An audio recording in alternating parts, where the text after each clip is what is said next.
Hi, my name is Wilnan Ziada, New York City-based director and creator of theater, television, and film, and also a proud FENIX Global Artist Ambassador. Today, I am thrilled to be speaking with the renowned singer-songwriter, SOFIA Campoamor.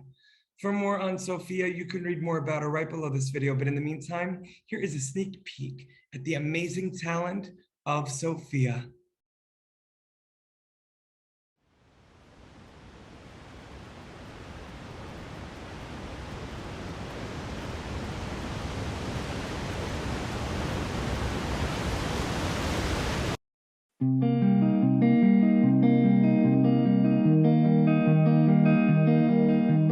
Do you think when I'm 52 I'll still wake up from dreams of you?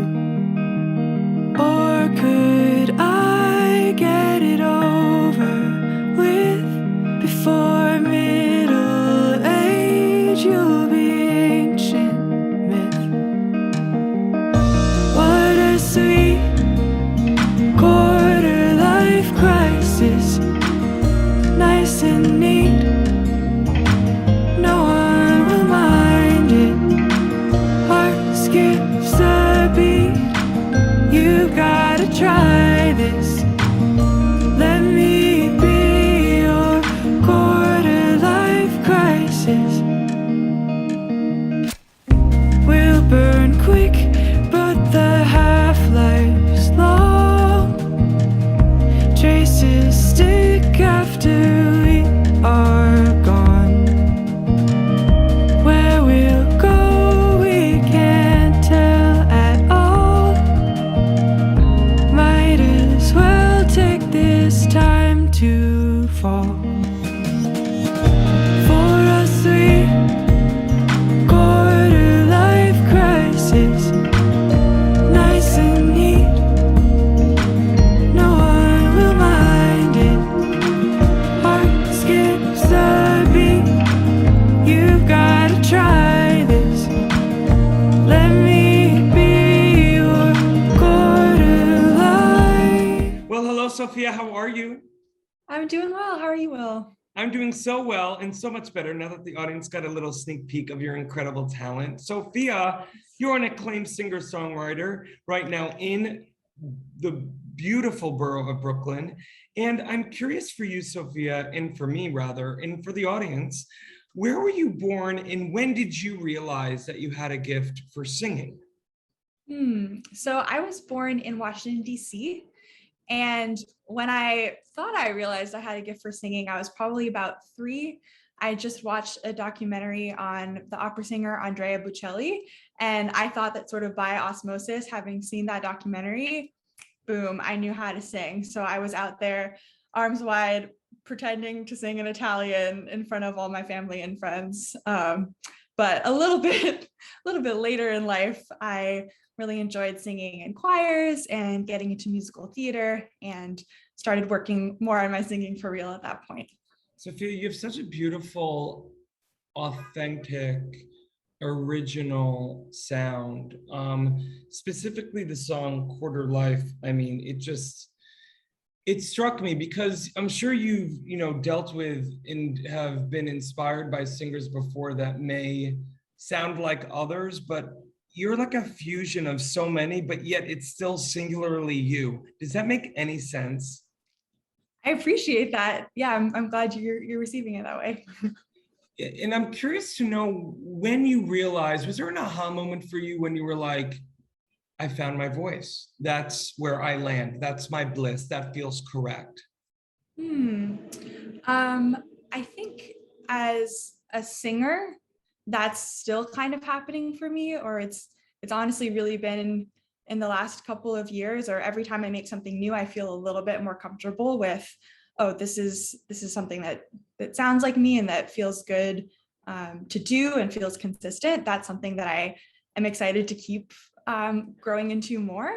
I think as a writer, I always approached writing as, let me write the song that I need to hear right now that I can't seem to quite find. And so I think that because that was where writing came from for me, it always kind of had to be a voice that was unique to me, because it was it was coming out of a moment of my own need in a way. Absolutely. Well, I want to lean into your songwriting a little bit. I'm curious to know what your process is like. I mean, is it from life experience? Is it usually a title? Is it a concept? Or does it just depend on, what you're feeling in the moment? I'm curious what your songwriting process is like. Yeah, so there's definitely some variation, I would say. I think the most important part of the process for me is continuing to show up to it. So sitting with my guitar, sitting with the piano, even if last night I was writing a song about quesadillas that I don't think is going to go anywhere, but it was important for me to just show up and practice writing, even if it was silly or I didn't have a particular vision for it. But I think there's definitely moments, most of my writing has some connection to my own experiences. And so sometimes it's little lines that I keep on my notes app, or sometimes I'm more in a moment of distress and really looking to process that with some music. But I think it happens in a lot of different ways, but usually it's either a little bit of an idea or a little bit of music first, and then pretty quickly that has to attach to either the music or the words, whatever's missing. And then once I've got a little bit of a seed that belongs together in both a musical and a conceptual space, then it can kind of move together from there.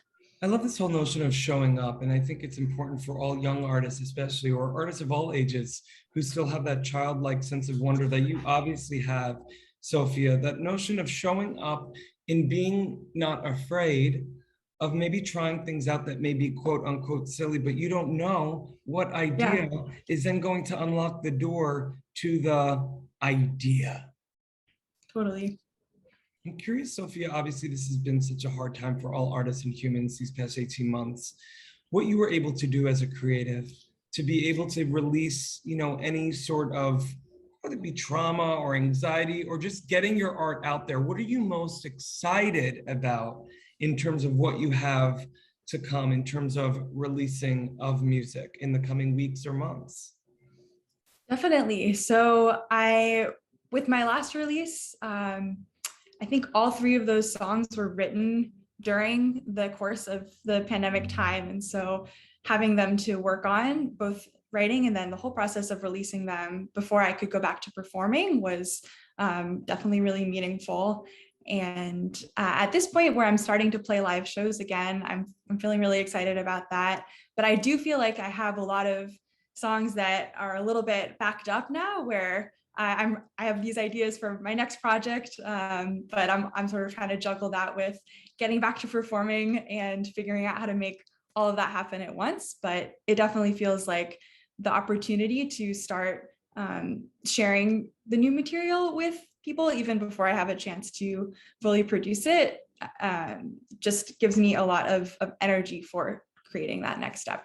I love that. Well, talk to me about that first time back, performing in front of a live audience, feeling that connection, feeling that conversation, because just in my research of you, Sophia, you seem like such a giving performer, a performer who truly believes of themselves as a vessel.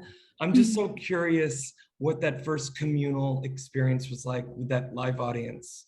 Yeah, so I think, and forgive me in the future if I realize that I'm mixing this up, but the first big performance that's coming to mind was actually one in my new neighborhood in Park Slope. It was at an outdoor art festival, and it was really meaningful because not only, I moved to New York during the pandemic, and so it was both just kind of on a personal level, a really great moment of getting to know my neighborhood, getting out there and feeling like part of a music community, part of the reason I tried to move to New York in the first place. And then it was also a chance to get together with some dear friends who had since moved to other parts of the country. They came back and played in my band together. And then just seeing a lot of different people from different parts of my life, and then people I didn't know coming to hear the music. It was the best. Music is it's a new creation every time you make it live with new people listening. So absolutely, wonderful. Absolutely. And look, my final question for you, and before we get to it, for more on Sophia, I want to let our audience know you could read more about her right below this video. Sophia, what are you most optimistic about as the world slowly but surely starts to open up, as an artist, as a human, what you're most optimistic about? Okay. I think I am most optimistic about the way that we can help one another, the way that I think we're learning how dependent we are on one another, both as creatives and as humans trying to exist and get by. I think that in scary and optimistic ways, we've learned about our interdependence on one another a lot in recent years. But I think that as a musician, as a writer, I am learning on my own personal journey more and more how much better my art is when I work with other people. And I think that extends to things way beyond music as well. So that makes me optimistic. Sophia, absolutely. I mean, in all artists I speak with, especially whether they're in Japan, Australia, London, in Brooklyn, that need and hunger for connection without having it for many months is something everyone is longing for now more than ever, and probably even more grateful for now more than ever. And Sophia, your talent in light, in gratitude seeps through everything that you do. And I am so excited that I've gotten to know you these past few weeks, going down the Sophia rabbit hole. And I'm so excited for the thousands upon thousands who are going to get to know you through this new music app.